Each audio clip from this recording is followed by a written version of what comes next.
Welcome to the 14th week of Anthropology 390, Mediterranean Archaeology. We haven't talked for a couple of weeks, or you haven't heard my voice at least for a couple of weeks. I'll definitely be having a presentation next week as well, and I'll talk a little bit more about that later.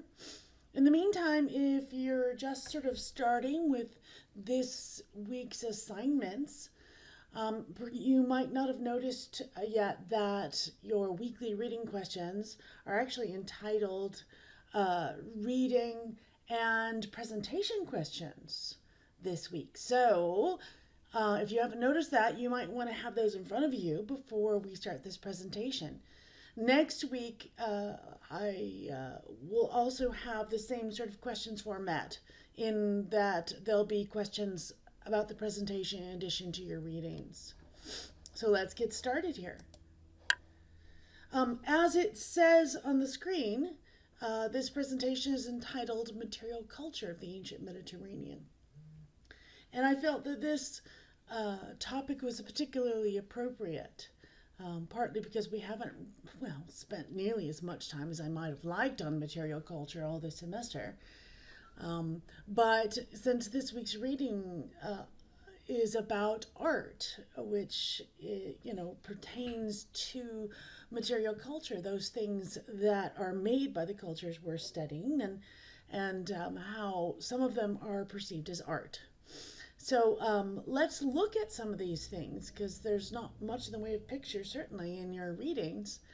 And quite honestly, I feel like I have a whole semester worth of catching up to do with respect to showing you flashes of amazing, cool things made by the cultures we've studied. There may also be just a little bit review in the presentation today and next week. Probably more in today's presentation than next week's as well, as I go through things. So in a way, I'm going to be spending part of the time here putting on my art historian hat, like I say in the slide. If I was giving you a strictly art history lecture today, I'd probably be doing it a little bit differently. I would be definitely including architecture, and I'm not including architecture in the presentations for this week or next week, largely because it would require a whole lot more time. What I'm trying to do is ambitious enough, i.e. giving you a general sort of buffet of all sorts of art and artifacts, however you want to label them, from ancient Mediterranean at large, or at least for the cultures that we've spent any time on. So I'm not going to talk about architecture, and we've talked just an easy bit about it in other sections. This is me trying to talk fancy, but I say I'll only don the hat, i.e. putting on my art historian hat, not the cloak and boots. Yeah, okay, I'm a dork. Of an art historian, in that, I'm not by, my training is not strictly, in the field of art history. It's in the field of classics, it's in the field of archaeology. But because I'm coming from a classics background, I've been exposed to deeply exposed to the interpretation of material culture from these particular cultures as forms of art. So I can talk the talk, and I can even occasionally walk the walk, so to speak, in that I have taught courses in art history at York University. But I'm not going to really do that today, because I think that's a limited perspective.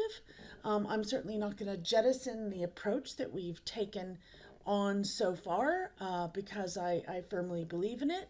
But I also believe that we can't, like the authors of your readings this week, that we can't toss out the perspectives of art historians. In fact, that's what we do as anthropologists. We include the perspectives of other disciplines. So, strictly speaking, an anthropologist would never jettison any other perspective. So, and we won't. So in this presentation, though, I may be looking at some of the things in a different way than we have on other weeks. I'll be using some of that language, that art historical language, and looking at things in ways that we have not really spent any time on. And you'll notice that. You'll notice that we'll talk about some things differently. Not, like I said, not exclusively, but it's going to be this strange sort of hybrid, right, of archaeology and art history. So, shall we go? So how is this going to be organized? This is the whopper of all presentations this semester. Such a whopper that I had to divide it into two parts. And even then, I'm going to have to speak fast, presume you're just looking at eye candy, and not talk in depth about very much. I'm going to really, really try to restrain myself because I don't want to overwhelm you. I mean, I don't know if you're a museum lover like me. I do love to go to museums, especially when I'm traveling. But I find that after a certain number, well, 3 hours is it for me. If I'm in there for 3 hours, then I'm done. I just can't take any more pictures, things in. I can't take any more visual things in. So I'm gonna try to avoid that space when you start to drone out and they all look the same. So I'm going to speak really fast. Obviously, I can't show you every single piece of art and every artifact ever created by any of the cultures that we've discussed. With any luck, though, I'm going to give you a really reasonable representation of the kind of things that are available from these cultures. Now, so here's the plan. Part 1. That's today. Today we're dealing with part 1, and we're dealing with two particular media, the media metalworking and wall painting. So we'll be doing a little bit review of some of that and perhaps giving you some new stuff as well. Next week we're going to deal with sculpture and ceramics and other kinds of media or materials that we will not have discussed in today. Within each of these sections, metalworking, wall painting, sculpture, I'm going to try to deal with the primary cultures that we have connected with this semester. And here is a list, and I'll try and do it in this order so you can, sort of keep track of what we're doing and where we're going and who we're talking about. And I'll make sure to signpost it as I go. Okay, we're on the Minoans now, or we're on the Mycenaeans now, we're on the Greeks now, we're on the Phoenicians, etc., etc. Note that I say at the bottom that these cultures are not going to receive equal representation. And I say as a result of the availability of pieces, but honestly, it's more than that. When I reflect on it, sometimes it's about availability, and sometimes it's about the kinds of crafts and art that these cultures participated in, some more heavily than others. So they're not all the same. They didn't all do the exact same things and the same amount of the same things. So probably some of your questions that I'm going to be putting on your reading / presentation question sheets for the week are going to be focused on some of those disparities where things are not the same. So pay attention to those things especially. All right, ready to go? We're going to talk about metalworking first. And I'm going to give you a tour of the various cultures we just talked. I want to make a note that sculptural work in metals, and sometimes it's hard for me to categorize these things because a lot of these cultures, they created things out of metal, but they also made sculptures out of metal. And I'm giving you a whole separate section just in sculpture, which will be in a variety of materials, including metal. So I have taken any sculptural representations out of this metalwork section, and we'll be strictly looking at other kinds of things made out of metal. Here we go. Ta-da! We're on the Minoans now. Just a quick review because we've already looked at this in our section. I think it was week 5 when we were focusing on the Bronze Age. We looked at these very items that are on the screen here. These two pendants in the left and the middle. The left being the Mistress of Animals, the middle being, what we call the bee pendant for obvious reasons. And then the double axe on the right. So these are all made of gold. Some of the techniques used here, especially the filigree, these tiny little balls of gold here, are techniques that are coming from the Near East. Switching cultures on you pretty quickly here to the next slide. We're doing a quick review of Mycenaean metalwork. I think I've only got 2 slides on the Mycenaeans, making it as quick as possible. All these particular items are in gold, and there's a range of things from vessels to seals to funerary masks. Also, the Mycenaeans made swords. We all know that they're a culture that was definitely had a militaristic sort of trend within their culture. And hunting is also a really important iconography. So we see these swords that are also decorated in gold and silver.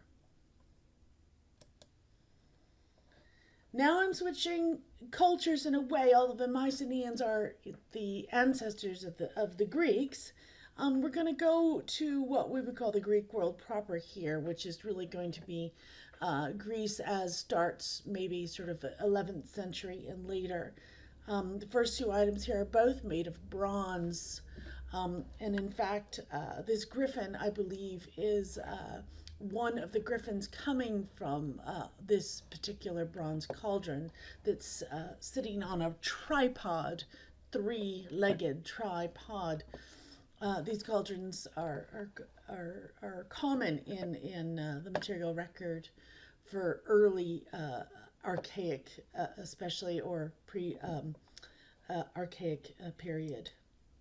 Here's a couple more items made of bronze. You can see to the right here is another one of those tripods, which would have held a cauldron at the top to make it into a convenient height. This one is decorated along the side with horses. And on the left here is a jug, a typical Greek type jug called a oinakoe. You can see this little face here is very like the face you would find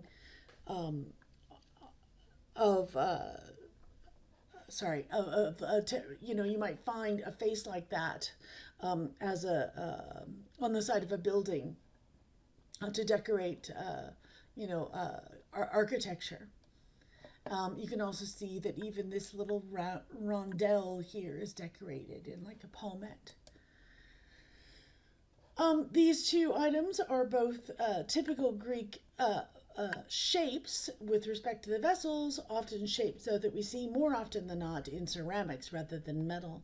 But here we have 2 metal examples. Left here is a sictor, and to the right is a hydria. Hydria would have been used to carry water. And again, you see some of these little faces here that I said would be common on architecture.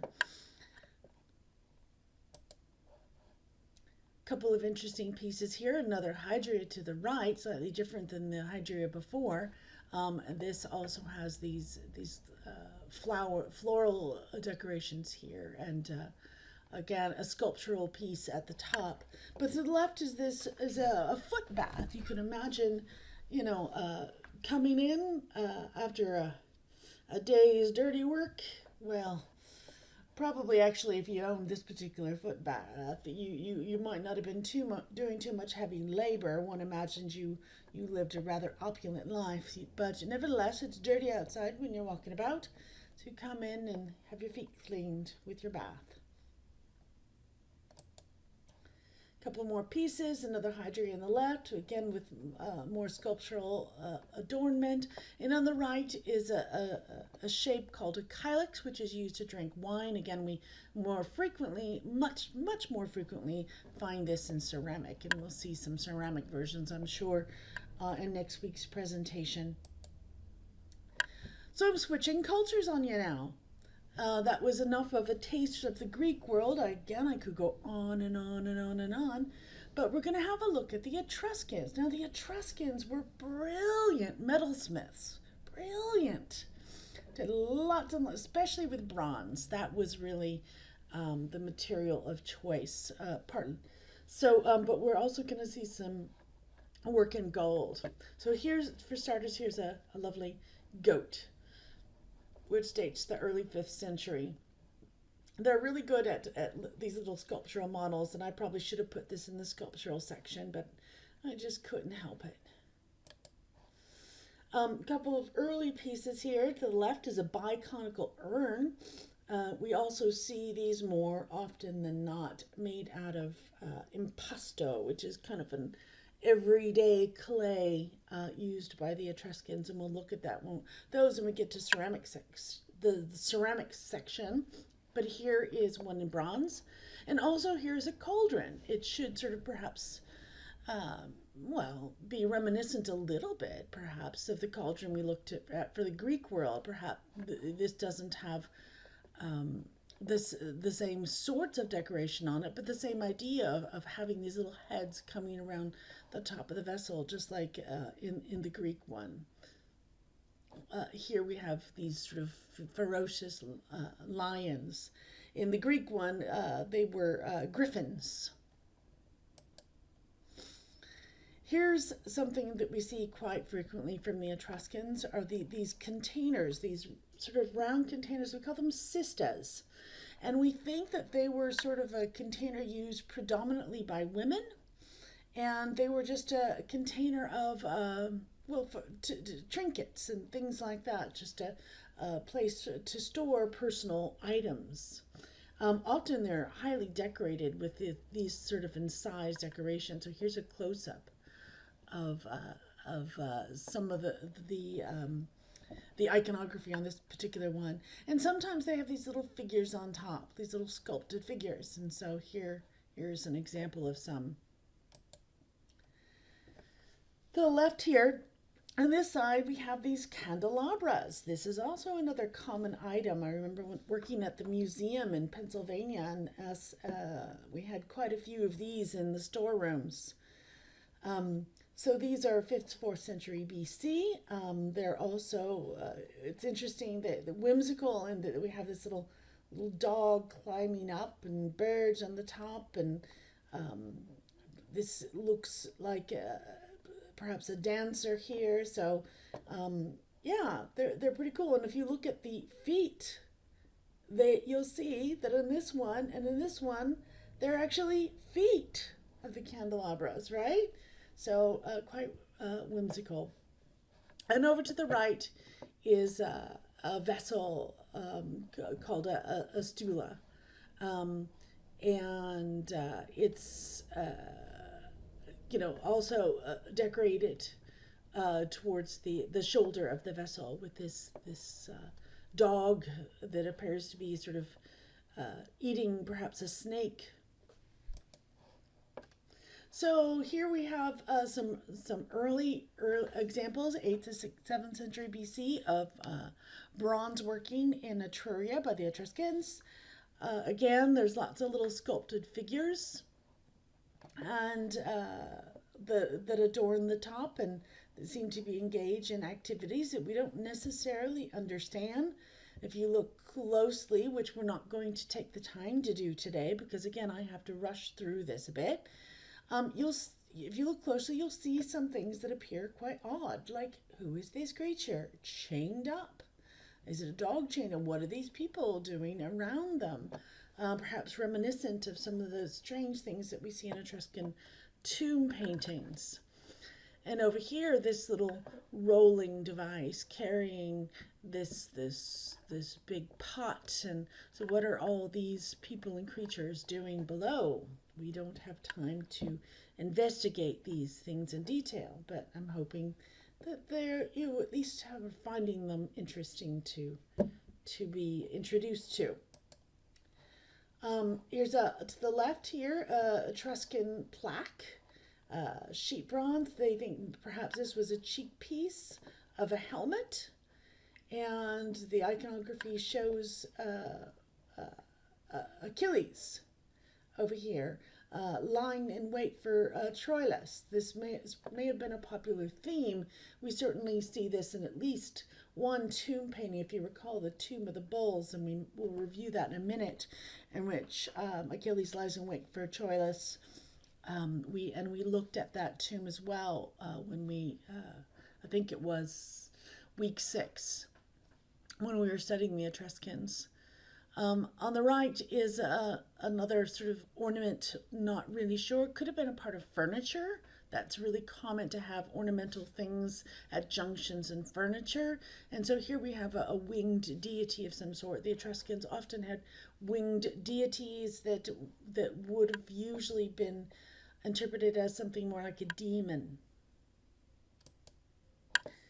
And the Etruscans made these things which we call mirrors. These are 3 of them. I could show you 30, but I won't. Here's 3. And we have some that date back to like the 7th and 6th century, 6th century being the most popular time, but also 5th and 4th century, as these are in this picture. We think that they're owned by women, partly because we see them in the graves of females. And they often, have various, sort of narrative pictures on them. You can see these 3 do. And sometimes we see writing on them that helps us to know what they're supposed to be about. And sometimes they're deities. The one on the right here, clearly deities. The guy with the winged hat is usually really easy to see that he is probably related to the Greek Hermes, i.e. the Latin Mercury and the Etruscan terms. And then, of course, the more kingly one in the center is probably Tinia in Etruscan, Jupiter in Roman, and of course Zeus in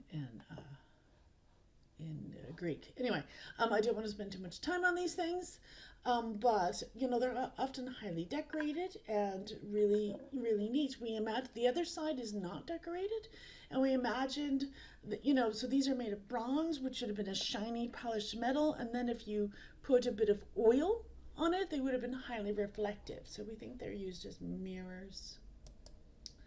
And of course, jewelry, right? So back to the 7th century, these are coming from the Regolini Galassi tomb, which is an incredibly opulent tomb, that it was highly expressive of Orientalism, i.e. the heavily influence from the eastern part of the Mediterranean on Etruscan people.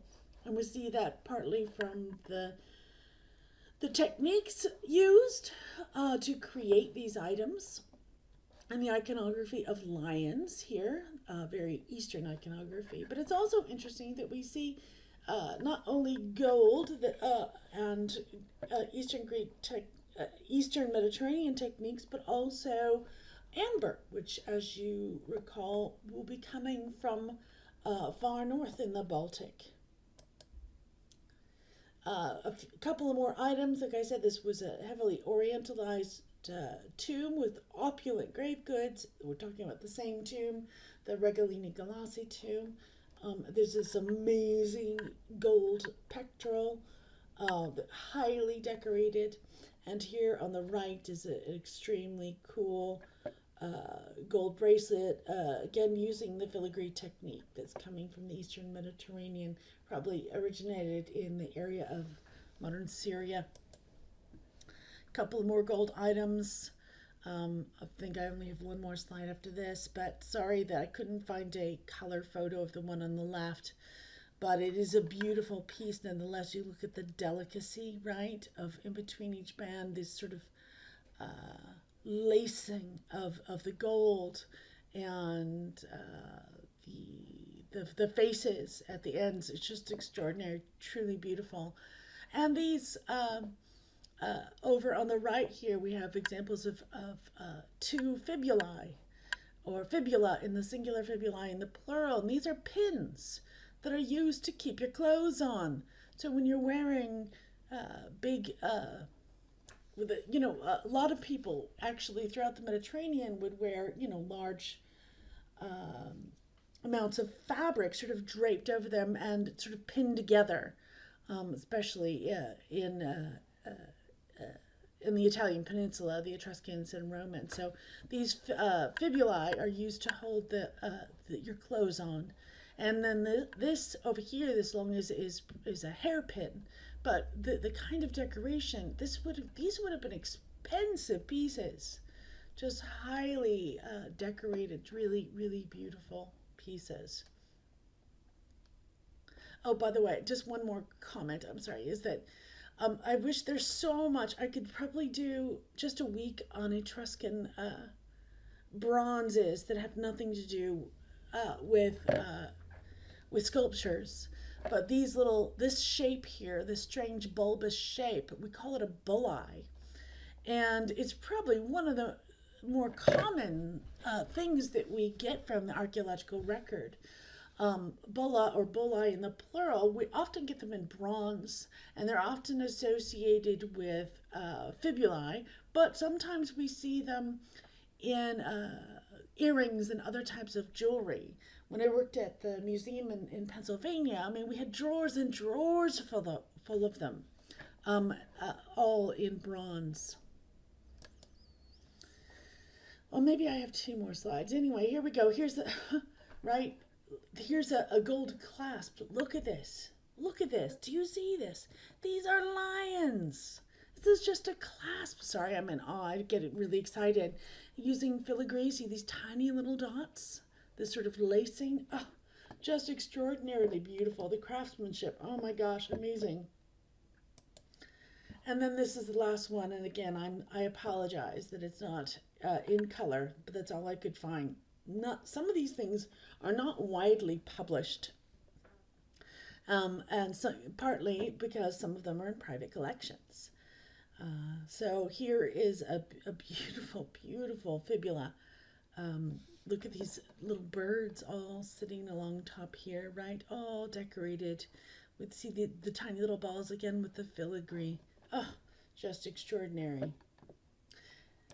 Anyway, that was it for Etruscan. And now we're going to turn to Rome. And much as it may surprise you, this is my only slide on Roman metalwork. And I'm hoping to provide somewhat of an explanation here for that. Sure, Romans made things out of metal. They made a variety of things out of metal, right? From tools to horse trappings. Certainly they had gold things for jewelry, etc. They definitely continued bronze working traditions from the Etruscans. They made various sculptural arts out of bronze. On the bottom right here, we see a sculptural piece by, this is Marcus Aurelius, by the way. And we're going to look more at, sculpture, like I said, next week. But for sculpture, the truth is they seem to have preferred marble. In fact, a lot of the sculpture made in the Greek world out of bronze. The Romans created copies, not in bronze, but out of marble. And certainly people in Roman provinces practiced metallurgy, all to differing degrees, all with differing traditions. The truth is, as I've said here, it becomes difficult to distinguish between what is Roman and what's not, especially in the imperial age when stuff is coming and going throughout the Greek world and people and workmen are coming and going throughout the Greek world. And it's a bit easier with pottery, in part because we're able to source the clay, and there's a far more limited there's far more limited variation with respect to types and so forth. But metallurgy, it's a whole nother world that's, quite again, difficult to discern. So the pieces even that I have here, aside from Marcus Aurelius over there in the corner, all these pieces are coming from, let's see, can you guess it? Pompeii, that's right, Pompeii. The treasure trove, right? So I'm able to source them definitively. But it doesn't mean even at Pompeii that they were Roman per se, right? It doesn't mean that they were made by Roman peoples. Because by the time that Vesuvius erupts, we know that Pompeii itself is quite the cosmopolitan place and quite the trading center. So here are a couple of examples, though. Nevertheless, on the bottom right here is this is some kind of a medallion, perhaps it was part of a piece of furniture. On the bottom is a sieve, right? It's much nicer looking than my own sieve, but it's a sieve. And then in the top right here is sort of it appears to be perhaps some kind of scale. So that's it. That's all we're going to really look at with respect to Roman metalwork. I apologize that I don't have more, but quite honestly, I think you're going to be full of images by the time this is over anyway. Let's go forward. Phoenicians, yes, they too engaged in metalwork, and I probably don't have as much here Phoenicians that I would of the Etruscans. In part because, if you recall, the Etruscan things were all found in grave contexts, and we don't have a lot of tombs, Phoenician tombs that were packed with original Phoenician goods, the same way that we had Etruscan ones. But let's take a look at some of the things. So we often see these sort of big bowls that coming from the Phoenician world with Near Eastern iconography. You can see here's a couple of winged, sphinx-like creatures. Actually, I think there's sphinx. I can't really see the heads on the creatures. And here is one on the right here with that's got horses and man versus beast theme in the center. And these are some early examples. On this next page, we see not only bronze, which you at the right here, this jug with a small opening at the top, very Phoenician with that small opening that dates from the 7th to 6th century, but a couple, a bronze arrow point perhaps in the middle, and at the left here, probably what is a shield boss of bronze. So with a shield boss, sort of something to decorate a shield. And here's a couple more bowls. Sorry, these images are not fantastic and these bowls are not complete. But as I said, some of the most common things that we do get made by Phoenician craftsmen are these beautifully decorated bowls that were apparently widely traded. We find them in gold, in bronze, and in silver. Phoenician jewelry. These are 7th century pieces from Carthage. We have a necklace on the left here and a pair of earrings on the right, which are really cute little baskets. And some examples of items in gold. Some rather old, some not so old, dating as far back as the 18th century BC with his pectoral to as current as these earrings on the right here, 7th, 6th century from Sardinia. And that's it for metallurgy. That's all that we're going to be really looking at. Again, we'll return to metals used as a material for sculpture next week. The other topic I wanted to discuss today is going to be largely review and just a more succinct version in part of what we've done before, but perhaps I'll be showing you some new things as well. Predominantly going to be looking at Minoan, Etruscan, and Roman versions, although I do have certainly at least one slide on the Mycenaean world. So Minoans, just to remind you, right, we're located predominantly in the island of Crete here, but also had a settlement on the ancient Cycladic island of Thera, a settlement called Akrotiri. This particular slide shows an image of the Queen's Megaron, which is at the Palace of Knossos on the island of Crete. You can see Knossos on the map here. If you recall, the wall paintings are highly decorative, often giving us glimpses of the natural world and perhaps the supernatural world, all very colorful and bright. Here's an example of a famous bull leaping one. We spent a lot of time on this when we looked at Minoans, I think in week 5.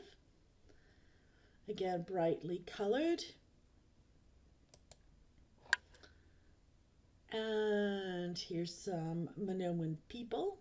And like the previous slide, when we saw 2 different colors of people, we were able to determine that those 2 different colors indicated gender.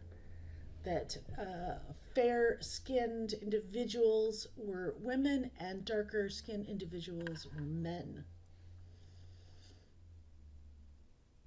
All these particular pictures are from the site of Akrotiri on Thera. Here are several images depicting the natural world, or in some cases, especially with our blue-spotted leopard creature, perhaps the supernatural world, and our very stylized mountains, perhaps the supernatural world, mixed with the natural world. You know, we have our swallows here flying around in this sort of quasi-natural landscape. Switching cultures on you, turning to the Mycenaeans, we see they too had a tradition of wall painting, and these are just some examples that are from the site of Mycenae.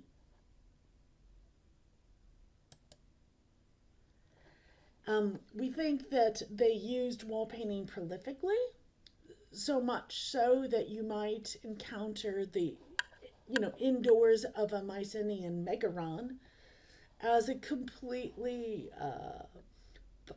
polychrome environment in which the ceilings and walls and potentially even floors were all highly decorated.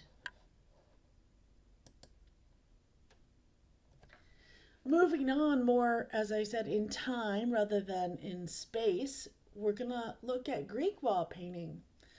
Again, I'm going to be limiting this particular, just like I did with Romans and metallurgy, I am limiting the Greek section to just one slide here. And it's important to express why. Basically, we don't really have any left. No, we strongly believe that they did paint their walls, just like the Minoans and Mycenaeans did before them. But we don't have any intact Greek houses. I mean, we know they painted the temples. They were highly decorated, but most of that paint has been worn off by having been exposed to the environment. We only get tiny little bits left. So if they painted everything in the outside, right, chances are they painted the inside as well. Further, we have commentary from people like Pausanias that traveled around. We know that actually they did paintings that were hung sort of and framed in places, in public places. There were paintings as well as insides of homes. But again, we don't have any of those left. So the best I could offer you really is what's on this slide. On the bottom left here, here's a limestone funerary slab. Now, this is not our only example of a funerary slab which is painted.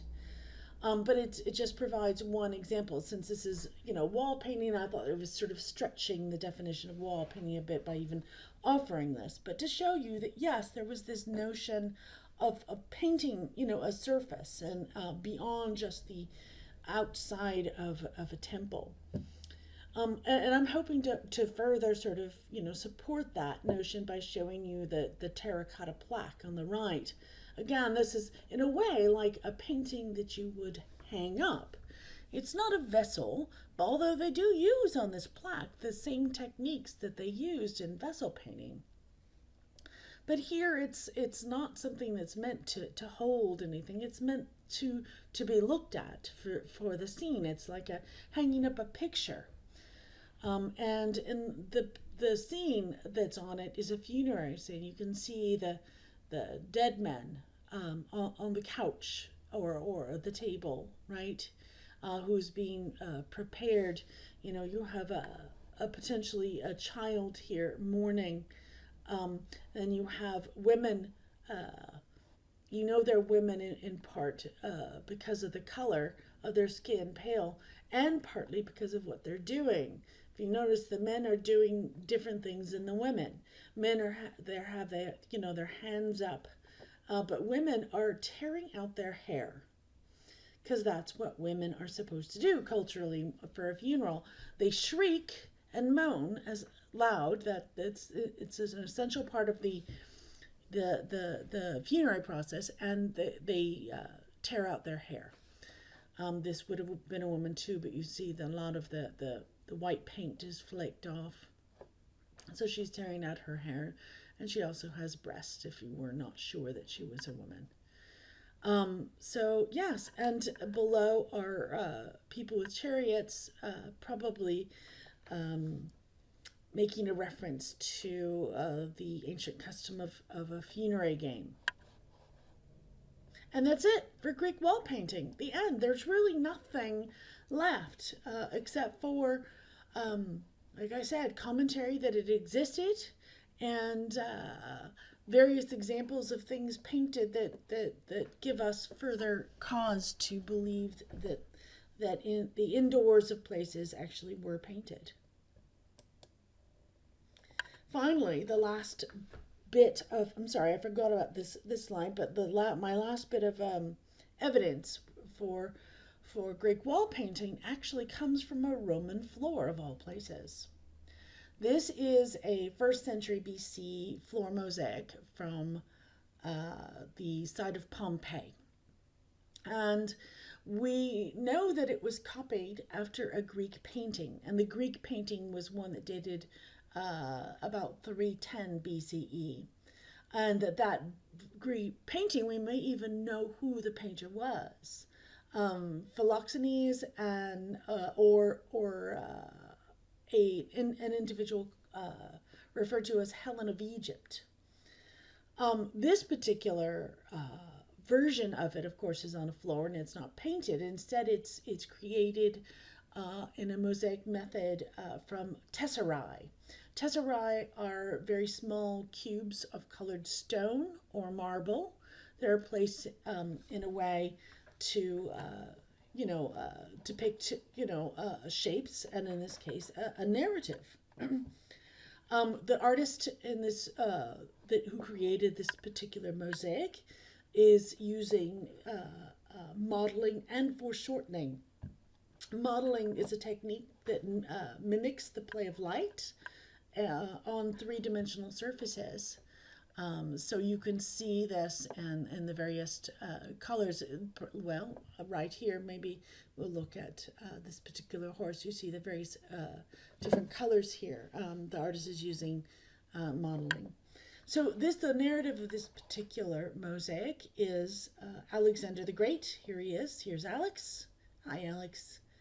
And he is confronting the Darius III, who is here, right? Who looks definitely nervous about the fact that Alexander is there.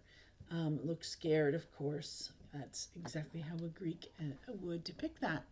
And so, yeah, so famous battle of at Issos, and famous characters, and one example of potentially what a Greek painting would have looked like.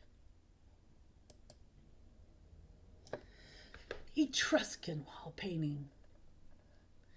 Now, Etruscan wall painting, I want to preface it by saying what I'm showing you here are paintings exclusively from funerary contexts. Why? Because that's what we have. We presume, for a variety of reasons, that the inside of houses were also painted in a similar way with wall paintings. In part because Etruscan tombs mimic the inside of houses, both in the layout and design, and by also showing structural elements that didn't exist, in ceilings and so forth. So we think that Etruscan tombs are designed specifically after houses. So if you're going to design it after a house and you're going to paint the inside of it, well, I think the next step is to presume that insides of houses were painted as well. But we don't have any of those houses that remain to us. Tombs are nice in that they were closed up and preserved for centuries upon centuries and millennia even.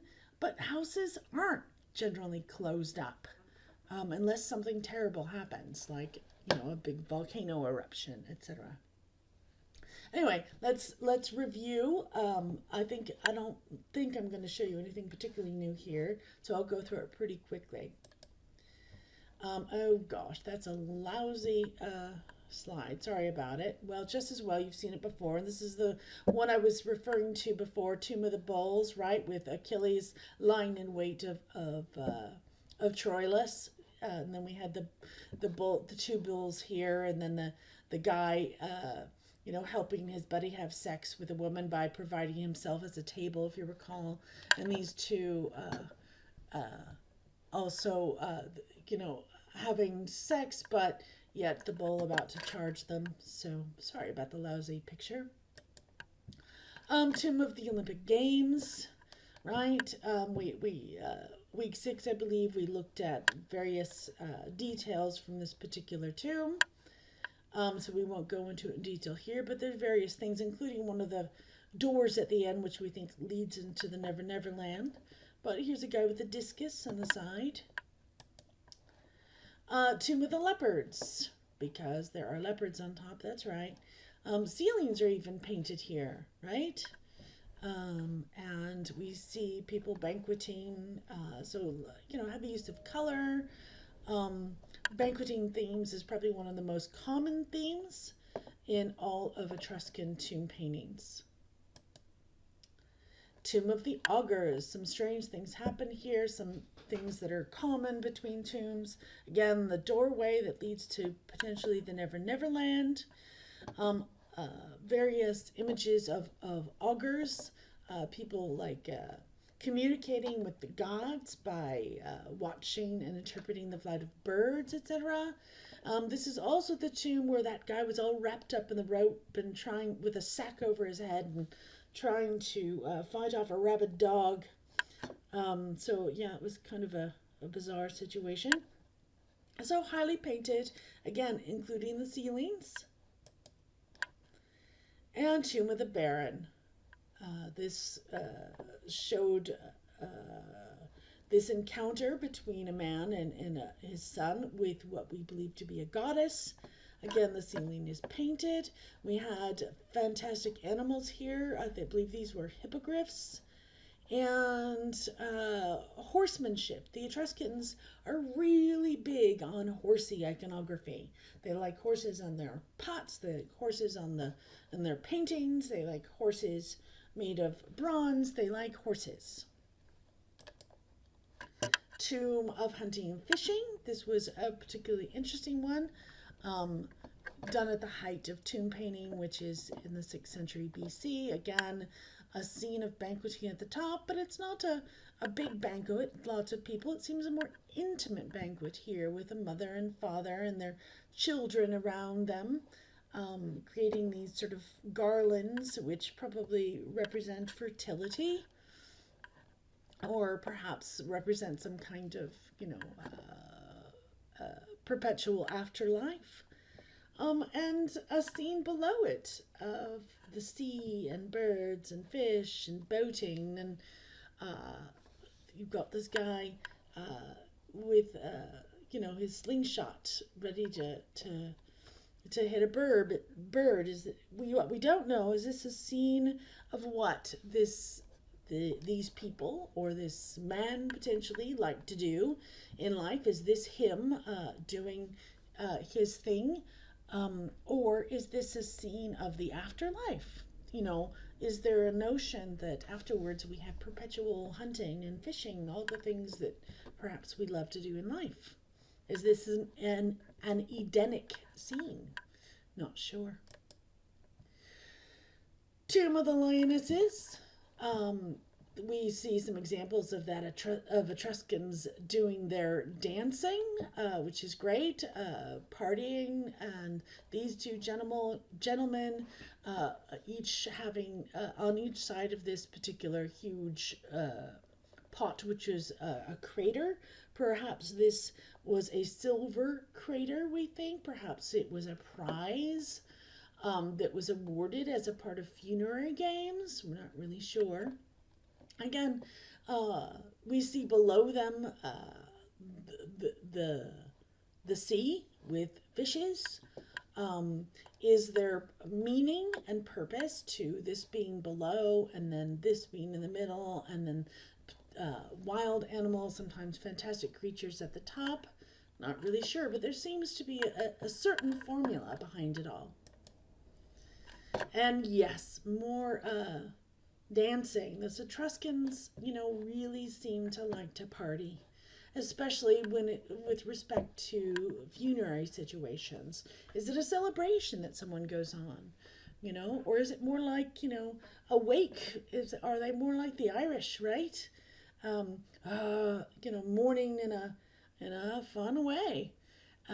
So again, we see more of these garlands that may represent each, an eternal life situation. We see women with fairer skin, just like the Minoans and Mycenaeans, and Greeks.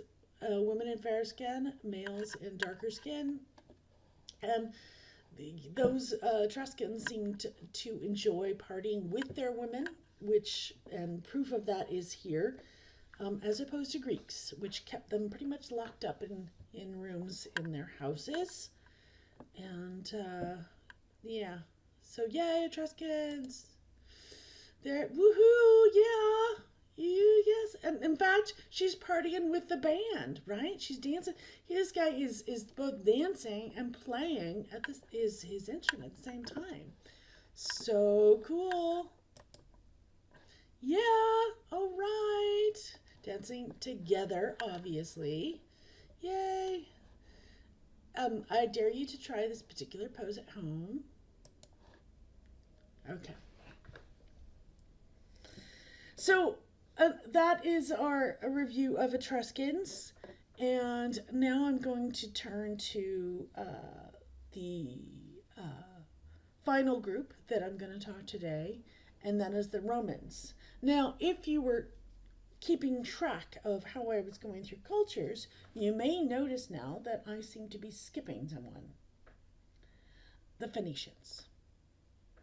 The Phoenicians, we have no evidence. I'm not going to say no, but I think there's a little bit of rudimentary iconography from a late age, circa 4th century BC tomb in the town of Carthage. And I think that's about it. So who knows who was buried in that tomb, etc., etc. It doesn't really seem to be a Phoenician thing. Further, though, we have to always take that with a grain of salt. The major Phoenician town centers are still underneath thriving cities. There's so much we don't know. So just think of it. I mean, we know so much about the Greek world, but yet still we have no painting from them, although we're pretty sure it existed. We have no Etruscan houses with paint, but we're pretty sure it existed because we have all that great evidence with respect to the tombs. Doesn't mean that Phoenician house painting doesn't exist either. They certainly were exposed to other cultures doing it, like Phoenicians and Greeks, right? Not Phoenicians, like Minoans and Mycenaeans and Greeks, etc. So, I mean, it doesn't mean they didn't know about it, and maybe they did it and maybe they didn't. But the truth is, we have no evidence, no written evidence, no tombs, no houses. So forgive me, we have to skip them and go on to the Romans, our last culture that we're going to talk about today. So when we talked about Roman wall painting before, which we have before, we talked about the four Pompeian styles of August Mao, and how the first and second style dated from the Republican period, and the third and fourth style date from the Imperial period. They used the materials that they used were paint, and they mixed. The paint was created by mixing pigment with lime and soap. So here is an example of the first Pompeian style, which dates to the 2nd century BC. The first Pompeian style is really very simple to spot. It basically is more or less plain colored, well, marbleized, right? It's meant to sort of, it's meant to replicate various colored marbles, which could be sourced at multiple places throughout the empire. So that's marbleized painted rectangles. This particular picture shows the entryway to the House of Sallust in Pompeii. The second Pompeian style starts in the early 1st century BC. Often we see that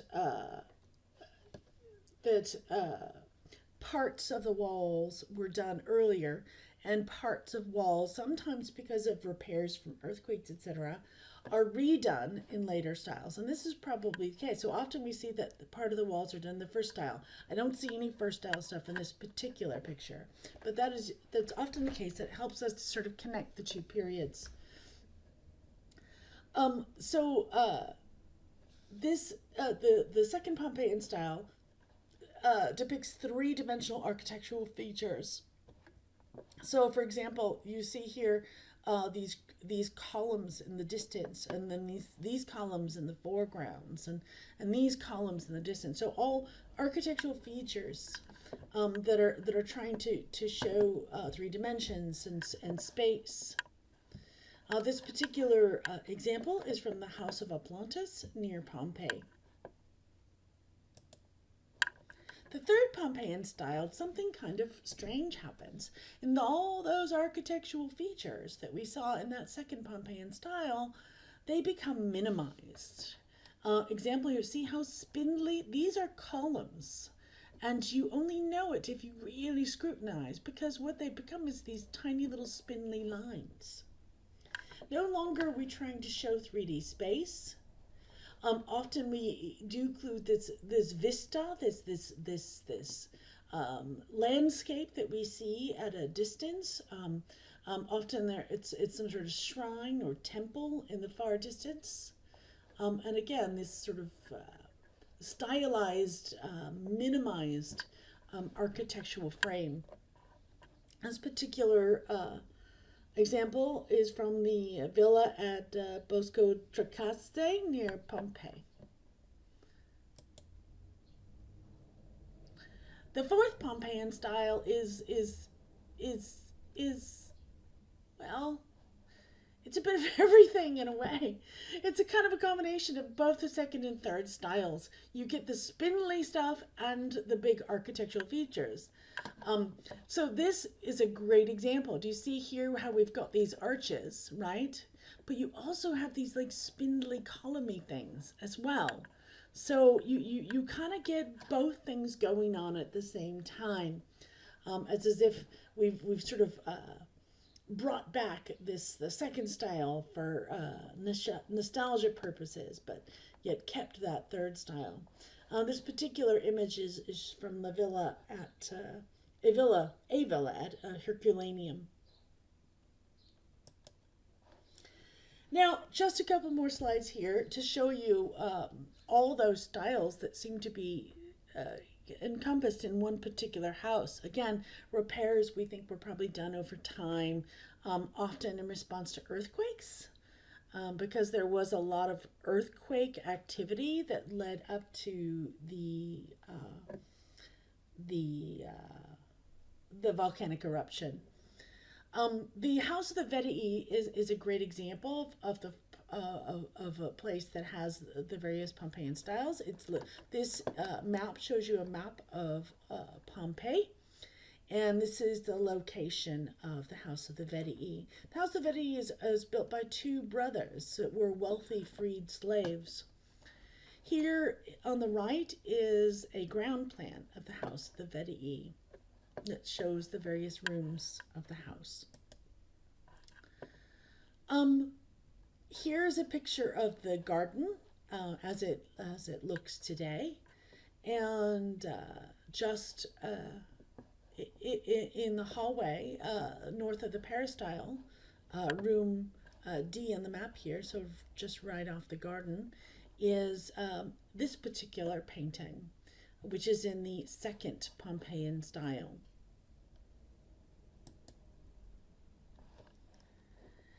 Another room of the house, the oikos, which is means large hall or living room, we see a variety of paintings also in the second style, showing those architectural features. Do you see?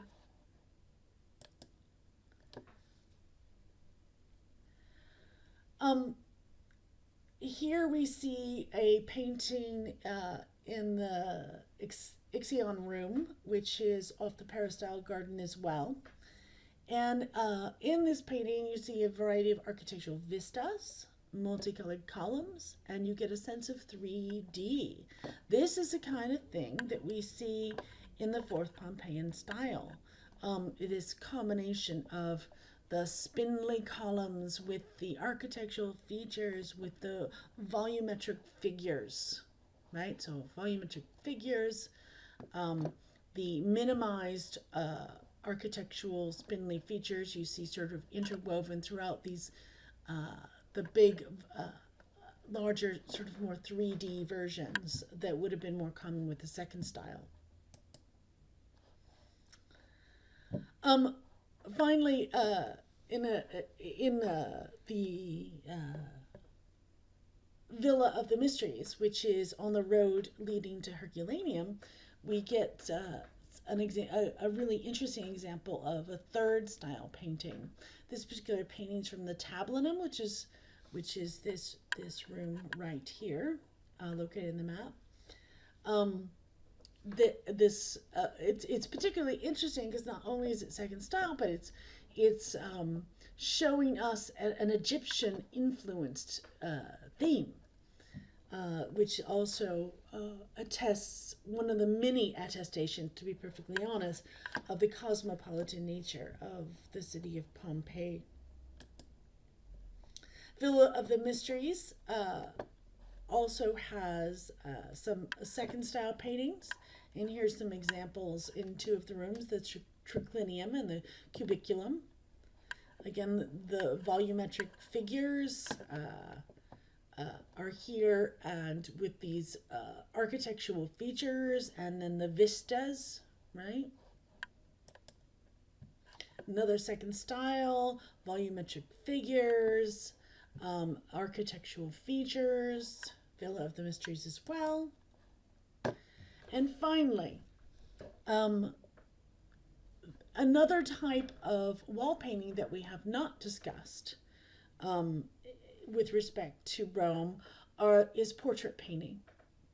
And this is also one of the treasures from Pompeii, which shows not a mythological scene, not a vista of a grand temple, not, things that, but instead things of a very personal nature to the people who live here. Portraits. These are actual likenesses of the people who dwelt, who lived in this particular house. And this is a married couple, and they're, the aim is to represent themselves, as they actually were, more or less, but also to say something about themselves, which is why they're holding these particular items. He's holding a scroll. She's holding a stylus and a set of wax tablets. This is to express their literacy. That these two people are they're educated and they're proud of it. And that's it for this week. Next week, I've got a lot more. I'm warning you. Yeah, I'm warning you. So we're going to continue next week, and I'm going to show you, sculpture and ceramics and material culture with, and other media and materials. And next week's presentation is going to be, there'll be more slides in that presentation than any other presentation this semester. So don't groan at me. My goal is actually to be kind to you by doing that, to do all the work for you in many ways. Not all the blue part of the work, the majority of the work, rather, didn't mean to speak French there.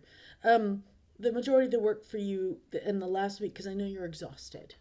But I'm hoping that you'll enjoy all the effort I've put in to show you innumerous images on material culture of the ancient Mediterranean.